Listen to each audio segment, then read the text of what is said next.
वीरभद्रेश्वर यात्रा महोत्सव के एक भाग के रूप में जिला मठाधीश संघ के सहयोग से बीदर जिले के चामोल गांव में 20 नवंबर और 21 नवंबर को श्रीमद उज्जैन जगतगुरु सद्धर्म सिंहासन शाखा बीदर की ओर से श्री गुरु रुद्र मुनीश्वर संस्थान हिरेमठ का आयोजन किया जा रहा है। श्री शरण बसवेश्वर पुराण कलबुर्गी और गुरु पट्टाधिकार ने महोत्सव का उद्घाटन करेंगे। इस संबंध में बीदर में एक प्रेस मीट की गई। केपी न्यूज के लिए कैमरामैन महेश टिक्के का कवरेज। पंचाक्षर मनोप्रमाण पंचसूत्र कृत वंदे पंचाचार्य जगद्गुरु प्रथमदल्ली जगदा जगद्गुरु पंचपीठाधीश्वरನ ಬಸವಾದಿ ಪರಮಧರನ ಎನ್ನುடைய ಗುರುಕುಮಾರ ಶಿವಯ್ಯನ ಹಾಗೂ ಚಾಂಬಳ ಶ್ರೀಮಠದ ಸಮಸ್ತ ಗುರು ಪರಂಪರೆಗೆ ಅನಂತ ಭಕ್ತಿಯ ನಮನಗಳನ್ನು ಸಲ್ಲಿಸಿ ಪರಮ ಪವಿತ್ರವಾಗಿರುವಂತಹ ಚಾಂಬಳ ಗ್ರಾಮದಲ್ಲಿ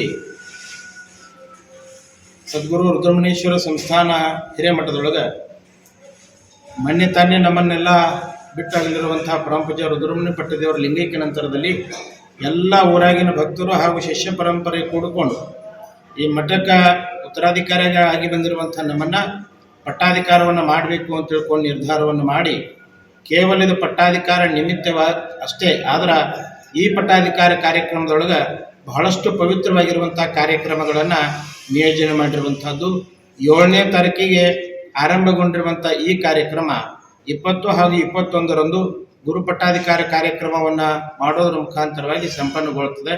ಈ ಕಾರ್ಯಕ್ರಮಕ್ಕೆ ನಾಡಿನ ದೊಡ್ಡ ಹೆಸರಾಂತ ಪರಮ ಪೂಜ್ಯರು, ರಾಜಕೀಯ ಧುರೀಣರು, ಕವಿಗಳು, ಸಾಹಿತಿಗಳು ಎಲ್ಲ ರೀತಿಯಿಂದಲೂ ಕೂಡ ಸಾಂಸ್ಕೃತಿಕವಾಗಿರುವಂಥ ಕಾರ್ಯಕ್ರಮವನ್ನು ಈ ಸಂದರ್ಭದೊಳಗೆ ನಡೀತಾ ಇದೆ।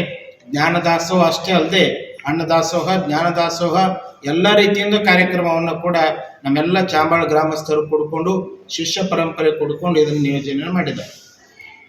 ಬಹಳ ವಿಶೇಷವಾಗಿ ನಾವು ಒಂದು ಗಮನದೊಳಗೆ ಇಡುವಂಥದ್ದು ಈ ಭಾಗದೊಳಗಿರುವಂಥ ಎಲ್ಲ ಭಕ್ತರು ಇವತ್ತು ಆ ಊರ ಈ ಊರ ಅನ್ಲಾರ್ದೇ ಚಾಂಬಾಳ ಮಠ ಅಂತ ತಿಳ್ಕೊಂಡಿದ್ರೆ ಎಲ್ಲರಿಗೂ ಕೂಡ ಬೇಕಾಗಿರುವಂಥ ಶ್ರೀಮಠ ಅದ। ಯಾರಿಗೆ ಕಷ್ಟ ಇರಲಿ, ನೋವು ಇರಲಿ, ದುಃಖ ಇರಲಿ, ನಲಿವು ಇರಲಿ ಎಲ್ಲ ರೀತಿಯಿಂದಲೂ ಕೂಡ ಹಂಚ್ಕೊಳ್ಳುವಂಥ ಮಠ ಅದು ಚಾಂಬಾಳದ ಶ್ರೀ ಗುರು ರುದ್ರಮುನೀಶ್ವರ ಸಂಸ್ಥಾನ ಮಠ ಅದ। ಇಂಥ ಮಠಕ್ಕೆ ಇವತ್ತಿನ ದಿವಸ ಎಲ್ಲರೂ ಕೂಡ್ಕೊಂಡು ಪಟ್ಟಾಧಿಕಾರವನ್ನು ಮಾಡಬೇಕಂತ ನಿರ್ಧಾರವನ್ನು ಮಾಡಿದ್ದಾರೆ। ಈ ಕಾರ್ಯಕ್ರಮದೊಳಗೆ ಎಲ್ಲರೂ ಕೂಡ ಪರಂಪರೆ ಮತ್ತು ಗುರು ಪರಂಪರೆ ಅನ್ನುವಂಥದ್ದು ಬಹಳ ದೊಡ್ಡದು। ವಿಶೇಷವಾಗಿ ನಮ್ಮ ಬೀದರ್ ಜಿಲ್ಲೆಯಲ್ಲಿ ವಿರಕ್ತ ಪರಂಪರೆ ಮಠಗಳು ಇದ್ದಾವೆ, ಪಟ್ಟದೇವರ ಪರಂಪರೆ ಮಠಗಳು ಇದ್ದಾವೆ। ಆದರೆ ಇದು ಜಗದ್ಗುರು ಉಜ್ಜಯಿನಿ ಶಾಖಾ ಇರೋದರಿಂದ ಈ ಮಠದ ಶಿಷ್ಯ ಬಳಗ ಅಂತ ಇರ್ತದೆ। ಶಿಷ್ಯ ಬಳಗ ಅಂತಂದರೆ ವಿರಕ್ತ ಸಂಪ್ರದಾಯದೇ ಬೇರೆ, ಪಟ್ಟದೇವರ ಸಂಪ್ರದಾಯನೇ ಬೇರೆ।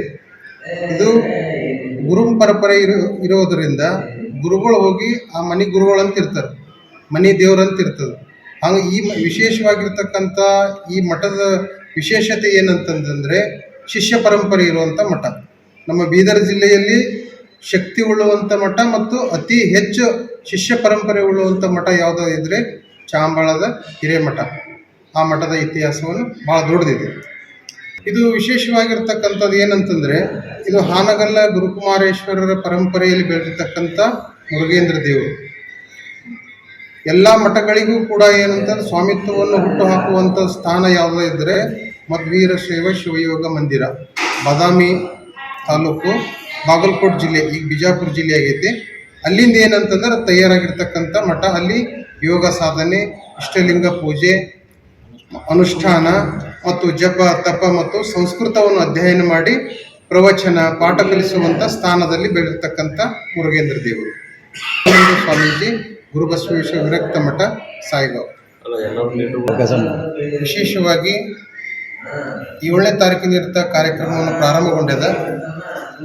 ವಿಶೇಷವಾಗಿರ್ತಕ್ಕಂಥ ಕಾರ್ಯಕ್ರಮ 20, 21 ಇಡೀ ನಮ್ಮ ಬೀದರ್ ಜಿಲ್ಲೆಯಲ್ಲಿ ನೋಡುವಂಥ ಕಾರ್ಯಕ್ರಮ ಪಟ್ಟಾಧಿಕಾರ ಇರೋದರಿಂದ ಬೀದರ್ ಜಿಲ್ಲೆಯ ಹಾಗೂ ಕರ್ನಾಟಕ, ಮಹಾರಾಷ್ಟ್ರ, ಆಂಧ್ರ ಪ್ರದೇಶದಿಂದ ಎಲ್ಲ ಭಕ್ತಾದಿಗಳು, ಸಾವಿರಾರು ಜನ ಭಕ್ತಾದಿಗಳು ಬರ್ತಾ ಇದ್ದಾರೆ। ಆ ನಿಟ್ಟಿನೊಳಗೆ ವಿಶೇಷವಾಗಿರ್ತಕ್ಕಂಥ ನೋಡುವಂಥ ಕಾರ್ಯಕ್ರಮ